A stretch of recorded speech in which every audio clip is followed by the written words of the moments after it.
하나님께서는 당신의 백성이 하나님의 방식으로, 그분의 방식으로 가나안 땅을 정복하고 다스리기를 원하시는데, 예배의 형식은 붙들고 있지만 내 삶의 풍요와 내가 누릴 수 있는 자유를 위해서 우리는 아주 은밀하게 바알을 의지하기도 합니다.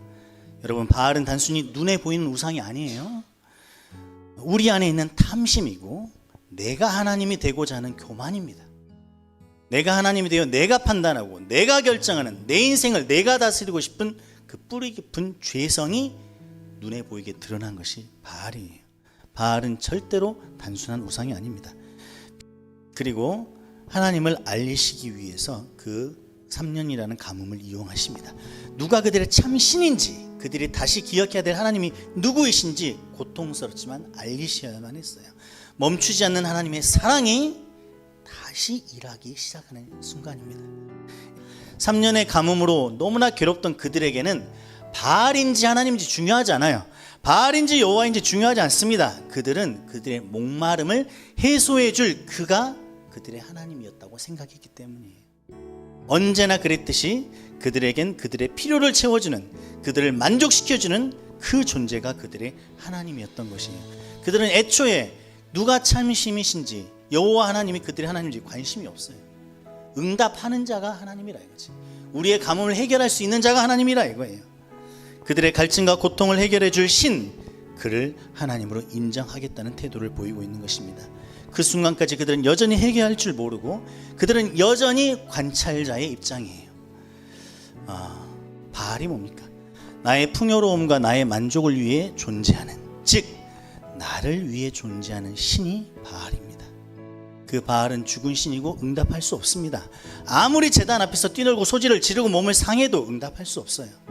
여러분이 하나님이란 이름을 부르고 있지만 그 하나님이 여러분을 위해서 존재하는 하나님이라면 아무리 하나님을 불러도 그것은 바알을 부르고 있는 것과 틀리지 않아요. 여러분이 아무리 예배당에서 뛰놀고 외치고 다녀도 여러분을 위해 존재하는 하나님은 바알이기 때문에 응답할 수가 없어요. 살아있는 신이 아닙니다. 우리가 바알이 아닌 하나님을 부르짖는 제단을 쌓는다면 나를 위해 존재하는 신을 위해서 쌓는 것이 아니라 진정 살아계신 하나님을 위한 그 단을 쌓는다면, 바알이 아닌 살아계신 하나님을 예배한다면 하나님께서는 그 제단, 그 예배를 통해서 당신을 우리에게 알려주실 것입니다. 이제 여러분의 삶 곳곳에 숨어있던 바알 선지자를 잡아내야 합니다. 하나도 도망가지 못하게 해야 됩니다. 내 삶의 은밀한 곳에 숨어 끊임없이 바알을 섬기고 있는 그들을 죽여야 합니다. 세상이 좋아하는 대로, 세상이 계산하는 대로, 세상이 추구하는 대로 끊임없이 계산하고 탐닉하고 즐거워하고, 아니면 반대로 두려워하고 염려하고 조바심 내면서 바알 앞에 무릎 꿇고 있는 그 모든 것들을 잡아 죽여야 돼요. 예수 그리스도가 그의 피가 시퍼렇게 묻어있는 복음을 모른 채 하고 아직도 세상과 복음 사이에 줄타기를 하면서 그리스도의 피를 능멸하는 죄를 범해서는 안 됩니다. 여러분, 복음은 친절하지 않아요. 복음은 절대로 친절하지 않습니다. 복음은 거칠어요. 복음은 사랑이지만 그리스도의 피가 묻어 있습니다. 여러분의 인생을 요구하고 있고, 여러분의 삶을 요구하고 있고, 여러분의 가장 중요한 것들을 복음은 요구합니다. 복음은 마인드 컨트롤도 아니고 신경 안정제도 아니에요. 복음은 십자가 위에서 날 위해 피 흘리신 그리스도의 희생과 사랑입니다. 그 복음에 반응하여 십자가의 길을 걷는 사람들이 바로 우리들이에요. 도대체 뭘 어떻게 해야 될지 우왕좌왕한데, 뭔가 안정감을 누리고 싶은데, 뭔가 풍요로움을 누리고 싶은데, 뭔가 자유롭게 살고 싶은데, 그 모든 것들을 먼저 이루고 누리고 살고 있는 사람들이 바알을 섬기는 사람들이기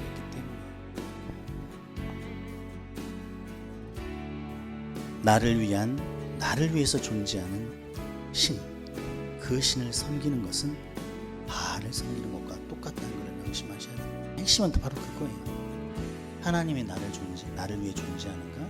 내가 하나님을 위해 존재하는가? 이 자기 중심성. 교회에 대한 봉사도 마찬가지입니다.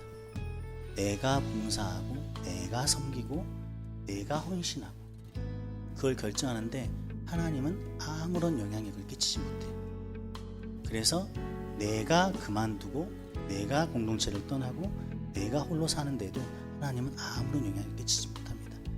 교회를 섬길 때도 내가 섬기는 거고 교회를 떠날 때도 내가 떠나는 거고 하나님을 사랑하는 것도 내가 하나님을 사랑하는 거고 하나님을 떠나는 것도 내가 떠나는 거예요. 모든 삶의 중심에 나만 있는 거예요. 나만. 하나님에게 묻지 않습니다. 어차피 대답하지도 않을 하나님, 내가 결정하는 거예요. 그 대답을 기다리기 위해서 기도하며 싸우는 사람이 없어요. 인생의 주인공이 자기 자신인 것이죠. 그리스도가 우리를 위해서 죽으신 이유를 우리를 구원하기 위한 것이라고만 알고 계시면 안 됩니다. 고린도후서 5장 15절에 이런 말씀이 나와 있어요. 그가, 즉 그리스도가 모든 사람을 대신하여 죽으심은 살아있는 자들로 하여금 다시는 그들 자신을 위하여 살지 않고 오직 그들을 대신하여 죽었다가 다시 살아나신 그리스도를 위하여 살게 하려 합니다. 이게 그리스도가 죽으신 이유예요. 전에도 말씀드렸지만 뱀파이어 그리스도는 되면 안 됩니다. 그리스도의 피만 빨아놓고 천국에 가는 티켓만 끊어놓고 내 인생은 내 마음대로 살게 합니다. 우리의 삶은 그리스도가 우리를 죽으신 이유는 우리가 그리스도를 위하여 살게 하기 위함이라고 성경에 분명히 나와 있습니다. 내가 아닌 그리스도의 영화로움을 위해 사는 사람들이 참된 예배자고 바알이 아닌 살아계신 하나님을 예배하는 자입니다.